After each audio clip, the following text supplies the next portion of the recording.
El día de hoy les quiero hablar acerca de la resistencia.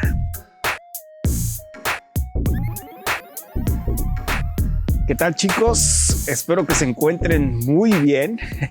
Estoy aquí en el calorcito rico. Y para esto, pues quiero utilizar un personaje que ya he estado hablando un poquito acerca de él. Pero es que traigo clavado aquí en mi espíritu algo muy interesante acerca de Daniel y sus amigos. Cómo Daniel enfrentó a un gobierno tirano, alguien que los quiso conquistar en algún momento. Tuvieron que hacer resistencia, tuvieron que hacer una oposición a ciertas cosas que pues no eran lo mejor o no eran lo más favorable acerca de las cosas en las que ellos creían como hijos de Dios. Y mira, te quiero hacer un poquito de énfasis en la escritura. En el capítulo 1 de Daniel, en el año 3 del reinado de Joacim, rey de Judá. Joacim era el rey de Judá en aquel tiempo, esta ciudad en donde vivían, por así decirlo, los hijos de Dios. Vino Nabucodonosor, rey de Babilonia, y la sitió. O sea, vino otro rey, otro gobernante más grande que Joacim o que los que gobernaban en la ciudad de Babilonia, y la sitiaron, ¿sí?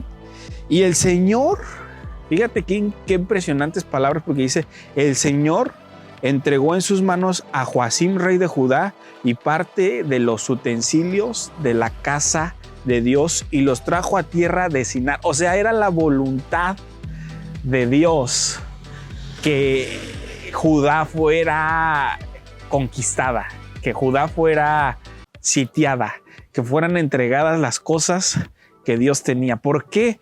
Porque había un plan, había un propósito detrás de todo esto que estaba sucediendo, y Dios estaba permitiendo que ciertas cosas sucedieran de cierta forma. Entonces, me gusta mucho porque hay cosas que de repente Dios permite, gobiernos que de repente Dios deja. Recordemos un poquito, Nabucodonosor era un gobernante tirano, era un gobierno no muy bueno desde un punto de vista. Y el propósito que Dios tenía era que Daniel y sus amigos hicieran resistencia y pudieran mostrar la grandeza de un Dios, la grandeza de estas decisiones trascendentes que Daniel y sus amigos hicieron. Y la primera resistencia que Daniel puso fue la comida. Cuando llegó este reino, Nabucodonosor dice, tráiganme de los muchachos a los mejores, muchachos sin tacha alguna, que sean excelentes en todo lo que hacen. Entonces trajo a Daniel y dijo, enséñenle la lengua de los caldeos. Y en esta parte de la lengua de los caldeos quiere decir, pónganles las costumbres que nosotros traemos. Pero qué impresionante, porque Daniel nunca cedió a las peticiones de este rey, sino que Daniel dijo, bueno, ok, ya ustedes nos conquistaron, ya somos parte de ese reino, pero a nosotros nos gobiernan otros pensamientos internos de otro reino.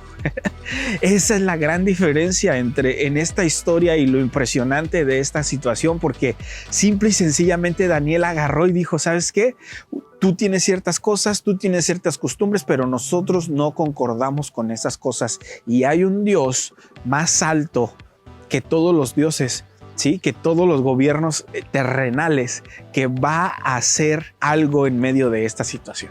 Entonces Daniel, la primera resistencia que tuvo fue no contaminarse con las cosas de este reino. Les dijo, si ustedes comen carne, a mí tráiganme verduras, a mí tráiganme legumbres, no quiero tomar del vino que ustedes toman, yo voy a tomar otra clase de alimentos. Y de esta forma empezó a hacer resistencia a este gobierno, y fíjate qué impresionante, porque Dios empezó a respaldarlo. Pero también dice en este capítulo que Daniel oraba todo el tiempo estaba consultando a Dios, todo el tiempo estaba preguntándole a Dios, ¿qué cosas quieres que yo haga en medio de esta situación? Y yo creo que si la ponemos un poquito en el contexto actual, podríamos decir que estamos muy similar, ¿sí? A lo mejor nuestro gobierno no es el mejor, a lo mejor muchas cosas que están pasando alrededor no son las mejores, y me encanta porque Nabucodonosor pone los ojos en una ciudad llamada Judá, con un rey que era Joacim, y la conquista. Lo que Nabucodonosor quería era lo que estaba dentro de esa ciudad. eran las cosas que tenían dentro la ciudad, no la ciudad en sí, sino las cosas mismas de la ciudad, o sea, la gente, digamos, a los muchachos, cosas que él veía que eran buenas, ¿sí? Y allí es donde Dios estaba, porque Dios quería manifestarse a Nabucodonosor. Entonces, esa fue la primera resistencia. Segunda resistencia, ¿sí? Nabucodonosor se manda a hacer una estatua enorme y le pone música, ¿sí? Dice que al sonido del salterio, del tamboril y de algunos instrumentos musicales de aquel tiempo, la gente debería de inclinarse ante esa estatua, ante esa imagen. Y entonces Daniel empieza a decir, ¿sabes qué? Nosotros no nos vamos a inclinar, nosotros no vamos a hacer eso que tú estás pidiendo.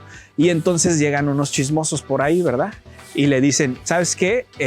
Daniel y sus cuates no quieren inclinarse hacia esa imagen, hacer estas cosas que tú les estás pidiendo. Simple y sencillamente ellos están, digamos, pasándose el decreto por alto, no quieren hacer estas cosas. Y dijo Nabucodonosor, ok, ¿no quieren? Entonces, ¿saben algo? Vamos a meterlos al foso de fuego, ¿sí?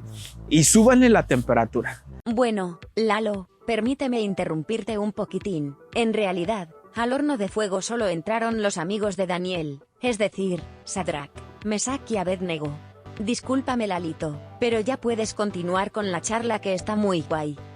Yo no sé si estés viviendo una situación difícil hoy en día, pero a lo mejor estás viendo que cada vez va subiendo un poquito más la temperatura, ¿verdad?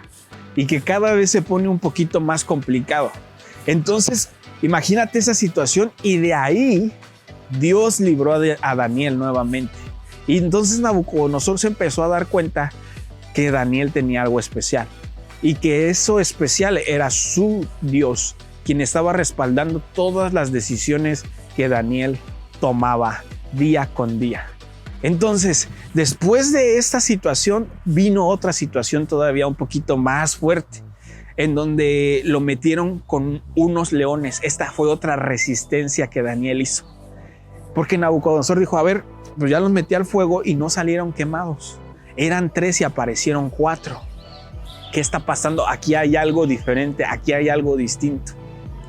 Entonces lo mete con los leones. Nuevamente, permíteme interrumpirte, Lalito. Daniel fue arrojado al foso de los leones por no obedecer otro decreto, el cual decía que durante un mes nadie podría adorar a ningún dios ni persona, sino solo a Nabucodonosor. Esto fue porque los otros sátrapas le tenían envidia de la mala a Daniel, que era el más mejor y buenazo de todo Babilonia. Mi nombre es Explica, Dora. Saludos, adolescentes CFC, y nuevamente perdón por tanto lío. Podéis continuar, Lalito. Dios manda a cerrar la boca de los leones, y Daniel se lo dijo así a Nabucodonosor: mi Dios, a quien yo sirvo, me librará también de los leones.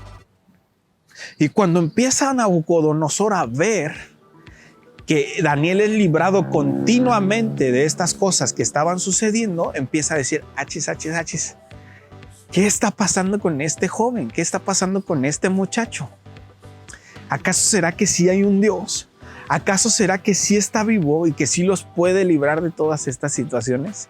Y de esta manera, Nabucodonosor se empezó a dar cuenta de cómo Dios libraba a los hijos de Israel de cada una de las situaciones en las que él los ponía. Pero Daniel hizo resistencia. Daniel decía, ¿sabes qué, mi rey? Esas costumbres no van con el reino que yo conozco. Yo creo que hoy en día es lo que necesitamos hacer. Necesitamos poner resistencia, ¿verdad? Decir, ¿sabes qué? Hay un Dios vivo, y yo soy parte de ese reino, que aunque tú quieras imponerme otras costumbres, yo tengo otra forma de pensar. Yo tengo un Dios que me respalda. Yo tengo un Dios que me está pidiendo que no haga las mismas cosas que todos hacen. Y es ahí cuando toda esta resistencia que Daniel y sus amigos hicieron tuvo un efecto en ese gobierno, en ese momento histórico. Yo pienso que el día de hoy en México estamos viviendo una situación muy similar a esa, muy similar gobiernos en donde están ensimismados pensando solamente en sus propios intereses, solamente en sus propias cosas, y de repente toman cautivas ciertas ciudades, ciertos estados, y nosotros como hijos de Dios tenemos que hacer la resistencia. No te sientas menos porque eres un adolescente, no te sientas menos porque eres un joven. La escritura nos muestra que en aquel tiempo Daniel tampoco era un adulto, tampoco era alguien muy grande. Sin embargo, tuvo el valor de decir y de poner una resistencia y decir, ¿sabes qué? Si todos hacen esto, yo no voy a hacer esto, ¿sí? Si todos le entran, yo no le voy a entrar, porque a mí me gobiernan los principios del reino. Pues eso es lo que les quería platicar en esta semana. Muchas gracias por conectarse, gracias por compartir la información. Ya sabes, suscríbete a las redes que aparecen por acá, dale like, coméntanos, compártenos y pues gracias, nos vemos en el próximo capítulo. ¡Chao!